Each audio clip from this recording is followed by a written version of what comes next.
supremacistas blancos que están financiando una campaña global de desinformación con la finalidad de atacar los derechos LGBT, pero centrándose en las personas trans a los fines de eliminar el concepto de género desde el punto de vista jurídico y a partir de ahí eliminar los derechos de la mujer. El grupo más perseguido fue el grupo LGBT, que se había reconstruido con las uñas y que era muy joven. Hola, ¿qué tal amigos? Bienvenidos una vez más a este espacio que tenemos en este canal de YouTube de Conciencia es Dignidad, donde entrevistamos a distintos académicos y expertos en determinados temas. El día de hoy tenemos como invitada a Tamara Adrián, quien es abogada venezolana, es profesora universitaria y además es defensora de derechos humanos con un largo recorrido en Venezuela sobre la lucha, reconocimiento de los derechos LGTBIQ+. En el 2015, Tamara Adrián fue elegida como diputada de la Asamblea Nacional de Venezuela, convirtiéndose entonces como la primera mujer trans en tener este tipo de cargo parlamentario en el país. Además, en el 2023 fue candidata a las primarias en Venezuela. Profesora, es un placer tenerla aquí en este espacio. Muchísimas gracias por haber aceptado esta invitación y es un honor tenerla aquí. Muchas gracias por la oportunidad y bueno, vamos adelante con las preguntas. Claro que sí. Profesora, fíjese, en esta etapa de transición que tenemos ahora mismo en Venezuela, ¿en qué punto de la agenda podemos empezar a hablar sobre los derechos del colectivo?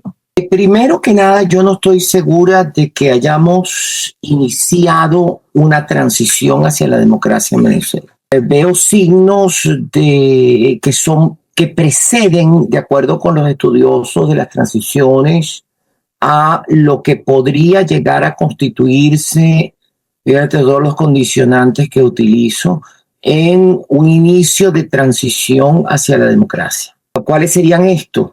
Ha empezado a verse una ruptura de la coalición dominante. Empezamos a observar cómo hay grupos antagónicos dentro de la coalición dominante. Eso no se daba hasta hace un par de meses o inclusive quizás hasta a partir del 3 de enero comienza a haber algunos cambios, pero cuando se convierte esto en más ostensible, más aparente, esta ruptura de la coalición dominante es a partir de los dos sismos, del doblete sísmico del 4 de junio de este año. A partir de ese momento y debido a opciones políticas que la directora de facto del teatro, para llamarlo, Rodríguez, ha venido utilizando en cuanto a coaliciones, eso ha generado rupturas y además hubo una ruptura de facto importante porque desde el inicio de todo este periodo de 27 años, Chávez creó una mitología en torno a lo que Ceresole en su tiempo, que fue un ideólogo argentino que influenció mucho a Chávez. Ceresole pensaba que había que crear una unión cívico-militar. Esa unión cívico-militar ideada por Ceresole era básicamente la misma idea del fascismo en Mussolini. No se diferencia prácticamente en nada en cuanto a su estructura. Pero ese mito se creó. Durante mucho tiempo ha venido sucediendo algo y es que en promedio más del 50% de los ministros y más del 90% de los presidentes de empresas del Estado estatizadas, nacionalizadas, todo eso, incautadas, todo eso, desprópiese, quítese, fueron puestos en manos de militares, incluyendo la industria petrolera. Si bien es cierto, la gente tenía una percepción de corrupción generalizada en el ámbito militar, de despotismo, una cantidad de factores muy negativos asociados a la Fuerza Armada, hasta el punto de que era la institución en todas las encuestas de opinión menos valorada desde el punto de vista social, desde el punto de vista del Estado. esa existencia de este poder militar aglutinante del poder cívico, porque el cívico militar se convierte en militar cívico muy rápidamente, es decir, los militares dominan el estamento de lo que es toda la civilidad y lo sustituyen por una militaridad. Había habido todavía el mito de que los militares podían salir, que los militares podían oponerse o tenían una determinada capacidad de acción. El 3 de enero apareció claramente la parálisis y la inacción, pero cuando la gente lo sintió en carne propia, y veíamos la cantidad de videos de gente recriminando a los militares su actitud pasiva o inclusive poco ética de tratar de apropiarse de bienes de los edificios destruidos en La Guaira. Veíamos una cantidad de cambios radicales en la mentalidad de las personas.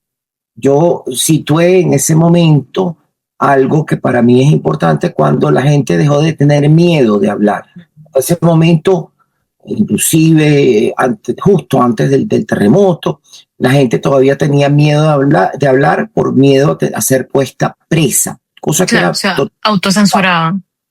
entonces había una censura, una autocensura muy grande.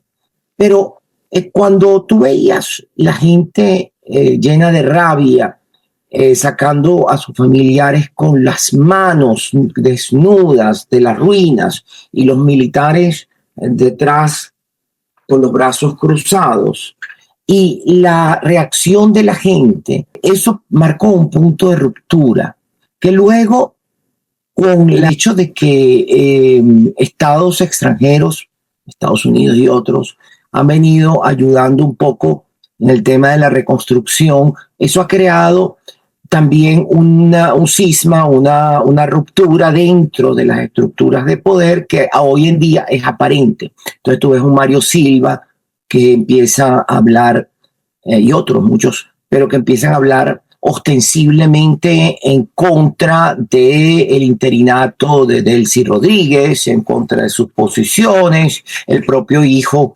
de Nicolás Maduro, que dice sin revolución no hay Estado, sin revolución no hay futuro, o sea, cosas así que empieza a hablarle a ese pedacito que puede haber quedado de personas ideologizadas que todavía siguen de alguna manera, que estadísticamente es muy poco, estadísticamente en todos los estudios de opinión no pasa de un 10 a un 15%, es decir, muchísimo menos que, por ejemplo, que lo que era en España el apoyo a Franco, muchísimo menos que lo que era en Alemania el apoyo a Hitler. Se ha reducido el chavismo a algo muy residual que solo a través del poder militar. Para concluir esta parte, cuando tú me dices, yo veo un imposible inicio de transición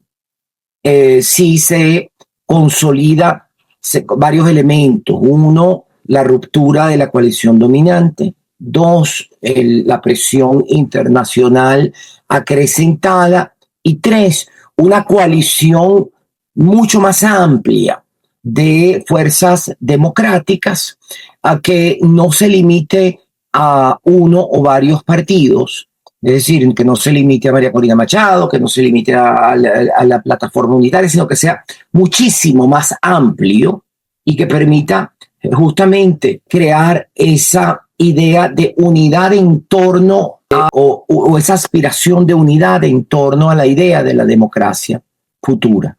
Y en ese contexto, tú me preguntas dónde se ubica la lucha de las...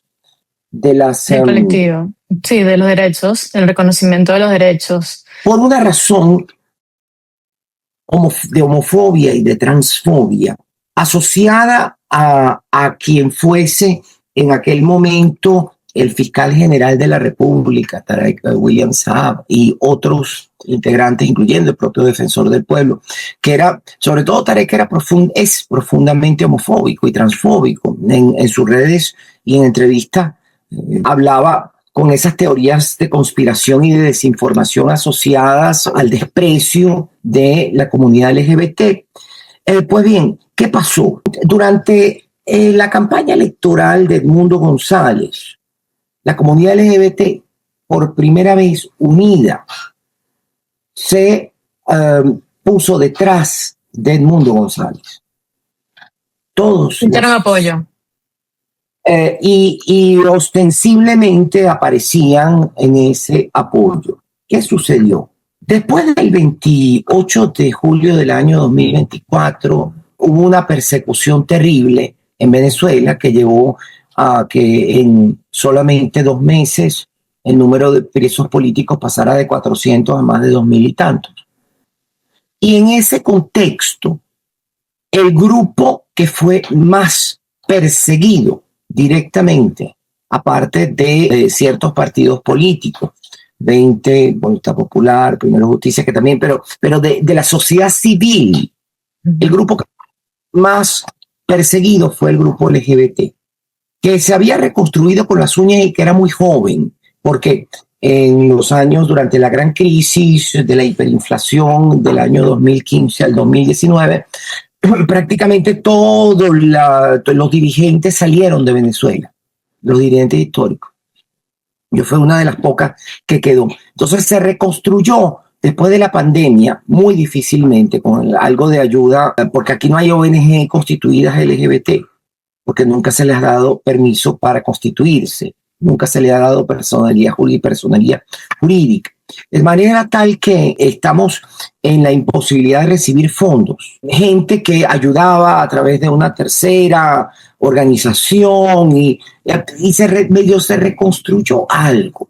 Pues se dio el caso de que todos esos dirigentes o notables jóvenes que estaban en la palestra en ese momento tuvieron que salir corriendo. Están asilados en España, en Holanda, en Bélgica uno, en Colombia.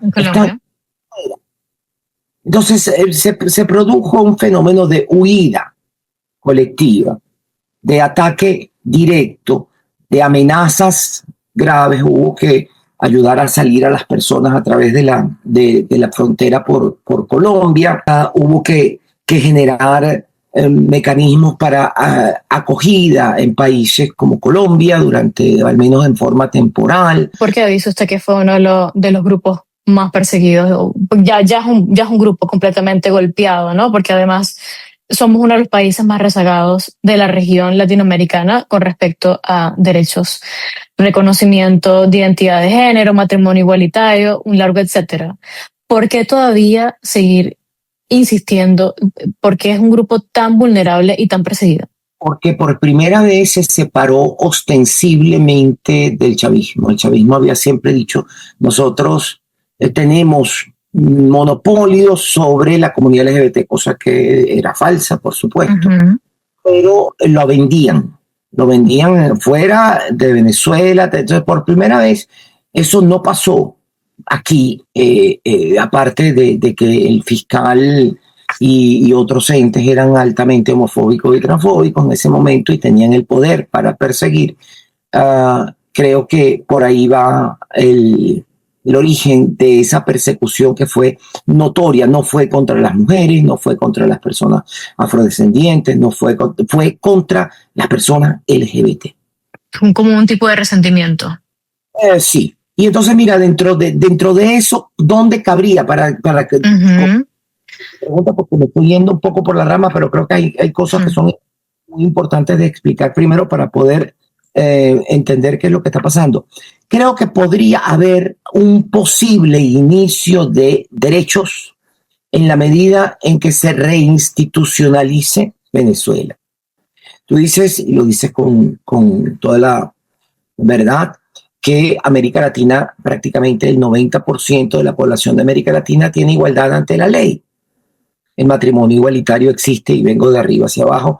dejo Canadá y Estados Unidos, pero también México, Cuba, Costa Rica, Colombia, Ecuador, Brasil, Uruguay, Argentina, Chile, a partir de la semana pasada Bolivia, que tenía solo uniones civiles, Aruba, Bonaire, algunas otras islas del Caribe. Entonces, tú ves que el 90% de la región tiene matrimonio igualitario, que también más o menos el 90% tiene el reconocimiento de la identidad de las personas trans sin necesidad de operaciones genitales, por vía autorreferente, por un procedimiento administrativo que sustituye la partida de nacimiento original por una nueva partida de nacimiento, por un procedimiento reservado donde no se exige nada más que la solicitud de la persona, y eso existe en 27 de los 32 estados de México, de manera bastante poco clara en Cuba, en Costa Rica, en Colombia, en Ecuador, en Brasil, en Uruguay, en Argentina, en Chile, en Bolivia. La protección contra la discriminación existe en todos esos países. Entonces, tú ves que esto se ha logrado dependiendo de los países por dos vías.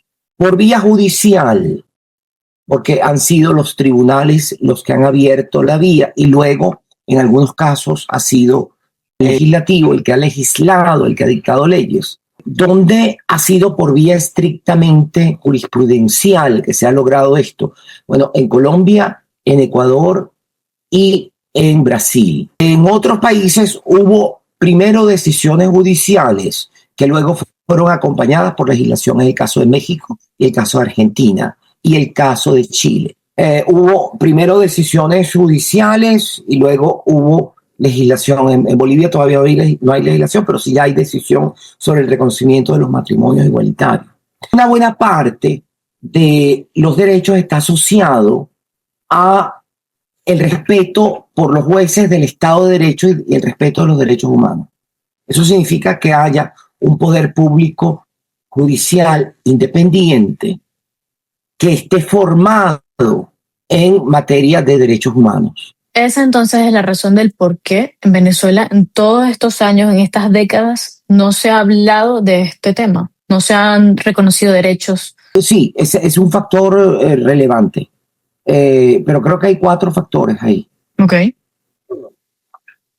Desde el año 99, el 98, realmente el 98 con la elección de Chávez y el 99 con la... Toma posesión. Con la Constitución. Las iglesias evangélicas neopentecostal se unieron a lo que se llama el portaaviones de Chávez para obtener el poder político, a diferencia, por ejemplo, de otros países de América Central o de Brasil, donde las iglesias formaron partidos políticos para partidos políticos. Aquí también Ora y otros partidos políticos que son confesionales, pero fue básicamente meterse dentro de la estructura del chavismo. ¿Y qué originó eso? Que en promedio, en todas las asambleas nacionales y en los órganos del Estado, donde en los últimos 27 años, en las asambleas nacionales, quizás en la que tuvo mayor representación, casi el 50% de los diputados y diputadas principales y suplentes del año 2005 al 2010 eran evangélicos. Pero en la Asamblea Nacional Constituyente también hubo un porcentaje del 30 y pico. Hubo una sobrerepresentación evangélica que llevó, por ejemplo, a que el Consejo Nacional Electoral, que es el órgano rector del registro civil, no admita el cambio de nombre simple de las personas trans. Pero esto tú no lo interpretas o no lo entiendes, sino cuando ves que la presidenta y la directora de registro civil para la época 2010 eran Sandra y no me acuerdo cómo se llamaba la otra, eran evangélicas. Tienen como esta presión conservadora, por así decirlo. La Suprema Justicia también tuvimos presidentas del Tribunal Supremo de Justicia, presidente Opus Dei y presidentas muy cercanas a los grupos más radicales del neoconservadurismo asociado a las iglesias neopentecostal. Entonces, esto es el primer elemento, la sobrerepresentación y participación de los grupos neopentecostal en todos los estamentos de poder. Han sido presidentes del Tribunal Supremo, presidentas del Tribunal Supremo, del Consejo Nacional Electoral, ministros, viceministros, han estado en porcentajes casi mayoritarios en la Asamblea Nacional. O sea, han tenido el poder de bloqueo de cualquier cosa que tenga que ver con derechos de la mujer, derechos sexuales y reproductivos, educación sexual y reproductiva, derechos de personas LGBT, por supuesto eutanasia, aborto, todo eso ha sido bloqueado desde la base por estos grupos. También tenemos la sobrerepresentación militar de la cual hablaba. Hubo una época en la cual era el 57% de los gobernadores de estado, casi el 50% de la Asamblea Nacional, el 70% de los viceministros, el 90% de los presidentes de empresas del Estado, incluyendo PDVSA. Tú tienes que la sobrerepresentación del estamento militar en la vida civil, que a veces está asociada también a que esos militares son también evangélicos. Y entonces se sobrepone con lo anterior, ha venido impidiendo avances en esta materia, incluyendo el tema de educación sexual y reproductiva, temas de prevención de ITS, de infecciones de transmisión sexual y de VIH. Es decir, ahí ha habido todo un tema en el Ministerio de Educación. Hay una cooptación básicamente de todo el sistema educativo. El tercer elemento es un desconocimiento de lo que es el sistema de los derechos humanos. Nos llevó a salir de la OEA, nos ha venido llevando a que hasta se quiere salir de la ONU, que acaba de denunciar el tratado sobre la Corte Penal Internacional. Entonces tenemos un tema de desprecio del tema de protección de derechos humanos en general, que lleva a que aquí no hay derechos para nadie. Aquí lo que hay es propaganda.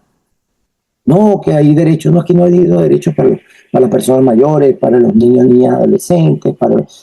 La Constitución te dice, por ejemplo, que los indígenas tienen derecho a la tierra.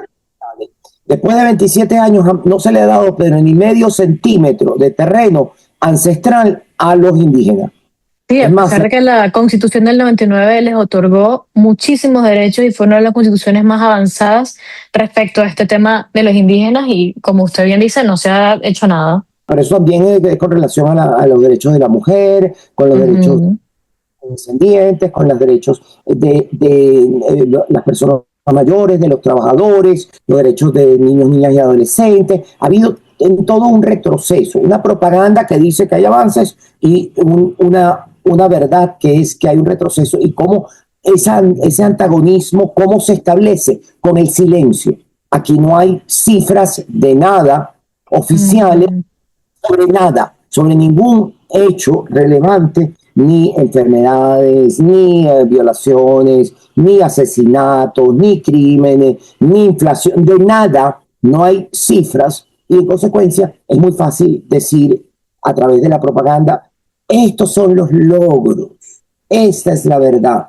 Bueno, a veces es patético lo que ha venido haciendo esta Delcy Rodríguez estos días, tratando de sacar un video de desinformación diciendo que se llama algo así como desmontando el patrón de desinformación sobre el terremoto, porque vio que el Estado no actuó, entonces ahora ellos están creando la matriz de que sí, que fueron súper eficientes, que actuaron desde el mismo día y estaban en la calle y los militares estaban, que nadie vio, pero ellos están creando a través de la desinformación, porque han sido especialistas en el uso de la desinformación. Ellos han aplicado la doctrina goebbeliana de Goebbels, del ministro de información de Hitler.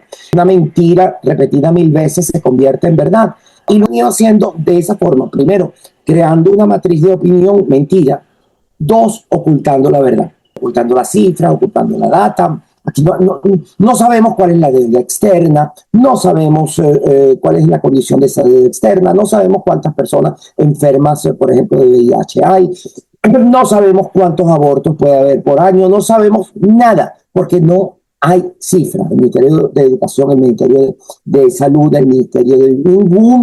Ningún ente produce cifras, y lo que era el INE, que es el Instituto Nacional de Estadística, pasa por la sede del INE y está con hierbas por todos lados, ahí no hay nadie. Desapareció el Instituto Nacional de Estadística como ente, y uno entra y la página no existe. No tenemos cifras sobre las elecciones. O sea, aquí se dice, ganó fulano, ganó Maduro, ganó esta es la Asamblea Nacional y ganaron tales, pero en la página web, desde que nosotros nos eligieron en el 2015, que fue la última elección que tuvo, información detallada, y la presidencial del 2024, pero hubo la supuesta Asamblea Nacional Constituyente, no hubo nunca publicación de datos sobre centros electorales y forma en que se eligió. Las asambleas supuestamente electas en el 2020 y en el 2025 no hubo. Para los gobernadores, para los alcaldes, no ha habido data oficial. ¿Cuántos votos sacó una persona en tal centro electoral, en un centro, en una mesa, o en un distrito, o en un estado? No lo hay. Es ocultar la verdad, por un lado, y crear una verdad alternativa, absolutamente gebeliano. Claro. Y la cuarta razón, ¿cuál sería? Porque tenemos sobre representación militar, sobre representación de estos grupos evangélicos, pentecosteses, el desconocimiento de los derechos humanos. ¿Cuál sería la cuarta? La cuarta está asociada para mí, es una consecuencia de las tres anteriores, y es que simplemente no se respetan los derechos de nadie. O sea, aparte de que el sistema de derechos humanos, es que no se respetan los derechos de nadie. No hay estructura. Ahí está el tema judicial, ahí está el tema administrativo. Aquí se implantó lo que yo le digo a mis alumnos, es el medalaganismo como vía de acción. Es decir, me da la gana. No es que la ley es esto. No, es esto. ¿Por qué? Porque me da la gana. Mira, y no protestes porque vas preso. Ese es más o menos y eso ha pasado en todo. Eso ha pasado en todo. Entonces, el irrespeto, la sustitución del Estado de Derecho por el medalaganismo. Ok, profesora, me gustaría pasar a otro punto, y es el de usted, que ha tenido la oportunidad de conocer distintos países, de darle visibilidad al tema de Venezuela con respecto a los derechos del colectivo, y que ha visto cómo lo ha hecho, nos ha explicado cómo lo han logrado distintos países vecinos de la región conseguir estos derechos. Y una vez que logremos entrar en esta etapa transicional y en llegar a una democracia y podamos hablar y discutir y debatir sobre este tema, ¿usted cree que estamos preparados como sociedad venezolana para ya tener este debate? Decir que no estamos preparados es decir que somos menos preparados que México, Costa Rica, Colombia, Ecuador, Brasil, Uruguay, Argentina, Chile, Bolivia, es decir que somos menos que eso. Cosa que la ley educa. Las reivindicaciones contrahegemónicas siempre pasan por la necesidad de formar a la gente. Cuando a la mujer se le dio el derecho a voto en el año 37 y luego en el 42, había que formar a la gente y había que cambiar mentalidades. Es decir, se toma una decisión y se informa y se crea una matriz. Ha pasado, y esto está asociado con lo que te decía antes, aquí no se ha hablado de ninguno de los temas del siglo XXI en los últimos 27 años. No se ha hablado de, salvo propaganda, aquí no se ha hablado de calentamiento global, del aquí aborto, de ambiente, aquí no se ha hablado de inclusión de grupos minoritarios, aquí no se ha hablado... yo he tenido dos tesis que han sido difíciles de lograr hablar de ellas, porque una se refería al tema del derecho a la muerte digna, es decir, la eutanasia, que cuando se propuso, aquí el único país de América Latina que la tenía era Colombia, pero después entonces no ha habido. Entonces, hablar de eso aquí, en el ámbito académico, resultaba difícil. Imagínate en el ámbito más amplio. Pero yo Mm, creo que un tema, tenemos ventajas. Tenemos una desventaja que no hemos podido pensar en un futuro, o sea, que pensar en un país en los últimos 30 años. Hemos pensado en piezas de país, de un rompecabezas país, pero no hemos pensado esa intelequia país Venezuela 2050 o país Venezuela 2080, a proyectar una idea de país hacia el futuro. Eso no lo hemos logrado, porque no se ha podido hablar. Aquí se creó una matriz de opinión. La discusión era socialismo, capitalismo. Eso, perdón, eso pasó a la historia en el siglo XIX, en el siglo XX. Esa división derechas e izquierdas ya no tiene ninguna validez. Aquí hoy en día lo que estamos viendo es la proliferación de estructuras autocráticas, populistas, que destruyen la democracia a partir de la democracia y que pueden ser de extrema izquierda o extrema derecha. Y lo estamos viendo como una matriz a partir de comienzos del siglo XX, comenzando con Chávez, por cierto. ujú. Durante que cuando discutíamos qué era Chávez, cuál era la naturaleza jurídica del régimen, yo decía siempre que era un régimen por anticipación.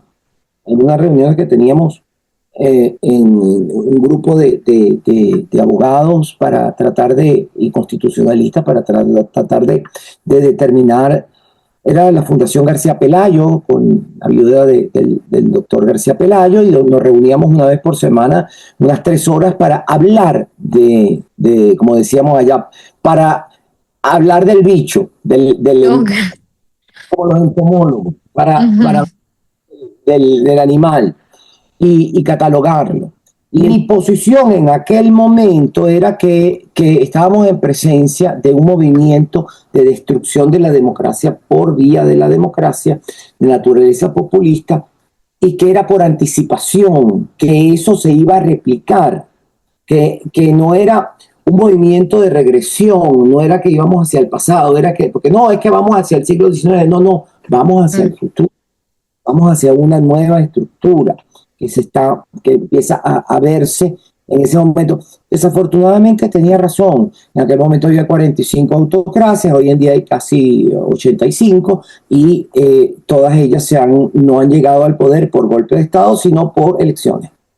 Y se han degenerado esos sistemas en autocracias que son o de derecha o de izquierda, porque la ideología es simplemente instrumental en este tipo de estructura. Lo importante es una oferta populista que permita la toma absoluta del poder, el cambio de la constitución, la reelección indefinida y la ocupación total del poder judicial y del poder electoral.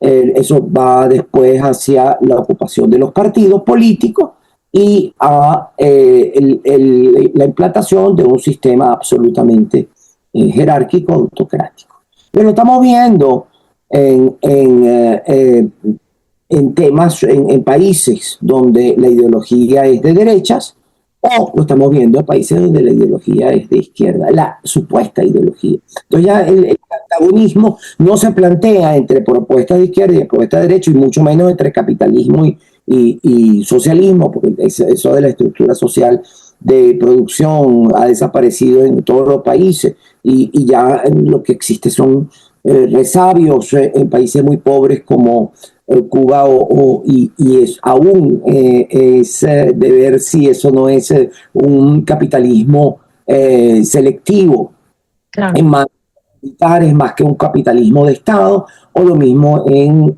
Corea del Norte. Pero en líneas generales tú no ves la existencia de nada que se asemeje a lo que supuestamente se pensaba que era el socialismo, mucho menos lo que empezaron demagógicamente a llamar el socialismo del siglo XXI. Claro, entonces este tema del colectivo LGTBIQ+ no puede estar meramente ligado o asociado a la izquierda, ¿no? Y, y bueno, yo creo que todo lo que usted comenta nos hace reflexionar que queda mucha tarea pendiente en Venezuela de este y muchísimos temas que no hemos podido hablar en décadas. porque como usted bien dice, lo único que se puede hablar es capitalismo, no sé qué, y creo que nos falta mucho, mucho, mucho que hacer. Profesora, se nos ha acabado el tiempo. Muchísimas gracias. Hoy en día estamos en presencia de uno de los grupos evangélicos Ujú. y altamente organizados y otros grupos religiosos asociados a la Iglesia Católica con los supremacistas blancos que están financiando una campaña global de desinformación con la finalidad de atacar los derechos LGBT, pero centrándose en las personas trans a los fines de eliminar el concepto de género desde el punto de vista jurídico y a partir de ahí eliminar los derechos de la mujer. Impresionante. Tenemos que estar entonces muy alertas, estar atentos ante cualquier desinformación que veamos por internet, no hacerles caso. Y como bien decía, nos queda mucha tarea por hacer en Venezuela. Muchísimas gracias, profesora, nuevamente por haber tenido en este espacio. A quienes nos han escuchado, espero que hayan disfrutado de esta entrevista. Y bueno, nos vemos en una próxima oportunidad.